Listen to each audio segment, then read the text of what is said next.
cadre du cours de projet dynamique, voici ma vidéo pour les différents profils d'entrepreneurs. Alors, par rapport donc, au film Demain que j'ai vu hier,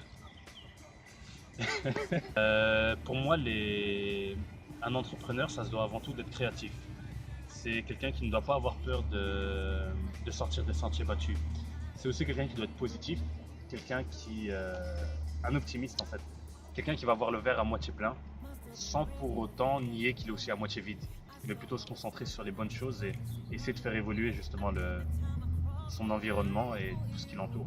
C'est aussi quelqu'un de critique, il doit aussi être apte à remettre les choses en question, que ce soit son environnement ou soi-même. Et pour finir, un entrepreneur, c'est aussi quelqu'un qui est communautaire d'une certaine manière, car au-delà de son propre succès, il doit aussi penser à la communauté et à la collectivité.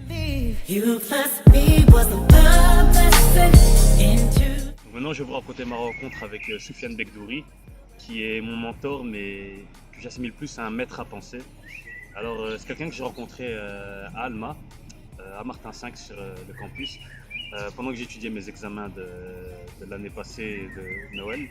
Et en fait, on a appris à se connaître au fur et à mesure, juste par le fait de partager cette même salle d'études.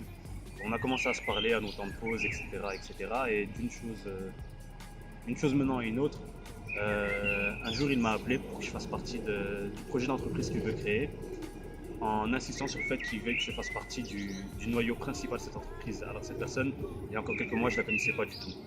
Et c'est de là que l'histoire a commencé. Donc j'ai appris à le connaître au fur et à mesure des brainstorming qu'on a fait pour cette société.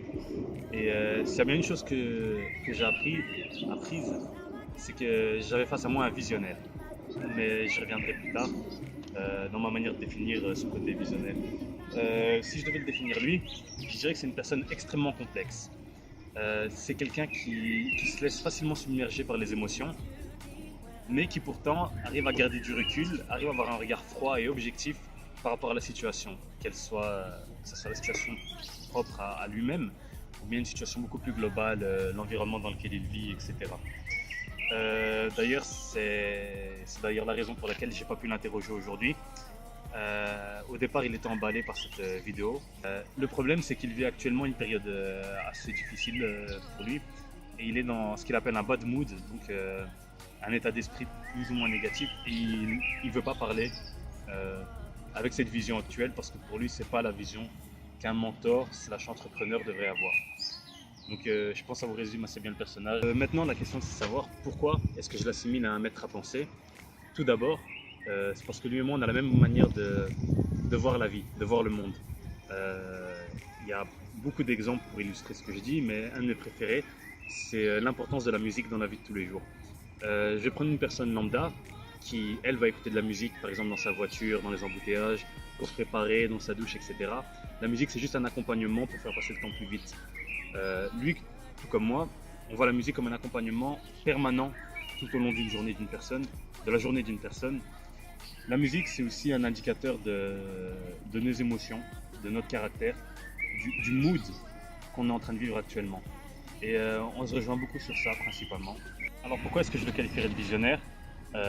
Tout d'abord parce que c'est une personne qui s'enrichit sans cesse, qui passe son temps à apprendre de nouvelles choses, que ce soit par curiosité simplement, ou même juste pour se sortir d'une situation à laquelle il est confronté.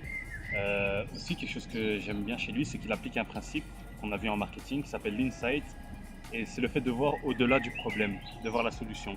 Il y a certaines personnes qui ne savent pas qui ne se rendent pas compte d'un défaut qui est le leur. Il y a d'autres personnes qui s'en rendent compte mais qui ne voient pas la solution. Lui, il voit la solution et il essaie de l'appliquer dans sa vie de tous les jours. Et pour ce faire, il a mis au point une matrice de développement personnel qu'il a appelée la matrice VEG. Donc cette matrice, c'est une sorte de ligne de conduite dans sa vie à lui, autant d'un point de vue business, d'un point de vue entrepreneurial, que d'un point de vue plus personnel, ce qui est repris dans la matrice de développement personnel. Et donc le fait qu'il fasse ça, ça m'a inspiré à en faire de même, à noter des phrases que je vois, qui m'arrivent de croiser, ou des phrases qui sortent de mon imagination, pour en faire une ligne de conduite qui est la mienne, et j'ai appelé ça la smoothologie. Et vous en entendrez parler très bientôt, j'espère. Ce que j'aime aussi chez lui, c'est que je ne le vois pas comme un supérieur. Je ne le vois pas comme étant quelqu'un qui se trouve au-dessus de moi et qui a des choses à m'apprendre, mais plutôt comme quelqu'un qui se trouve devant moi. on partage le même chemin, on a le même objectif, la même destination.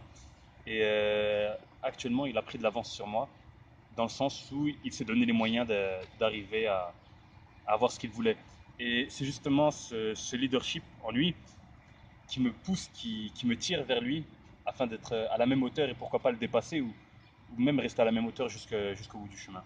C'est aussi quelqu'un qui ne se satisfait pas du tout de sa condition actuelle et dans le même temps ne se satisfait pas du système actuel. Et ce que j'aime chez lui, c'est qu'il met en pratique cette phrase: pour pouvoir changer son environnement, il faut d'abord pouvoir se changer soi-même. Et c'est quelque chose qui résonne en moi, qui fait beaucoup écho, car c'est justement une vision que je partage, dans le fait qu'on ne puisse pas faire évoluer les choses sans évoluer soi-même. Sa simple présence me motive à aller de l'avant, à être productif, à travailler, que ce soit sur des projets sérieux, que ce soit à l'école, que ce soit même au niveau sportif. Il me donne cette motivation, cette envie de me dépasser. J'ai aussi plusieurs projets avec lui. L'un de ces projets, donc je vous en avais parlé au début de ce chapitre, c'était qu'on ait l'idée de monter une entreprise ensemble. Et ça, on va dire, c'est l'idée principale, mais on a aussi différents projets. Par exemple, l'un des derniers projets en date, c'est qu'on s'est associé avec un bar, le KGB, à Porte de Halle, pour retravailler son image et en faire un bar branché pour les jeunes. Donc là, je viens de vous placer une petite pub. N'hésitez pas à y aller quand vous avez le temps, c'est à Porte de Halle. Si je devais vous le définir en mots-clés, je dirais que c'est quelqu'un qui est objectivement subjectif. Donc il y a cette confrontation, cette dualité dans le fait de voir les choses. Il arrive à rester subjectif tout en gardant un œil objectif sur ce qui l'entoure. Et c'est quelque chose que j'aime beaucoup chez lui. Il est plein de ressources, que ce soit au niveau des contacts, au niveau de ses habilités, de ses capacités, des sujets qu'il maîtrise. Il est complexe, très complexe. Mais c'est ce qui fait sa différence et c'est ce qui le caractérise le mieux en fait. Sa complexité dans un monde complexe. Il est affamé par la réussite. C'est quelqu'un qui ne dormira pas tant qu'il n'obtiendra pas ce qui le satisfait. Et pour finir, c'est quelqu'un qui, tout comme moi, est un esprit libre, un free spirit. Et c'est vraiment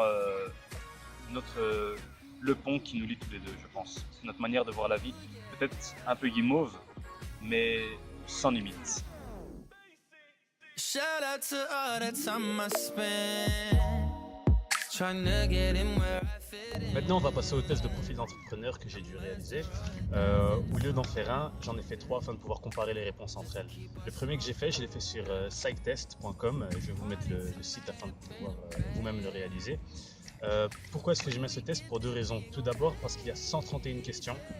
Ça change des 10 ou 15 questions qu'on a l'habitude de trouver et ça permet donc d'être beaucoup plus complet dans la manière de voir, de visualiser un entrepreneur. Ensuite, l'autre point que j'ai beaucoup aimé, c'est le fait que les réponses se jouent sur une échelle allant de 1 à 5, ce qui est plus fidèle de la réalité. C'est pas un système binaire avec oui ou non.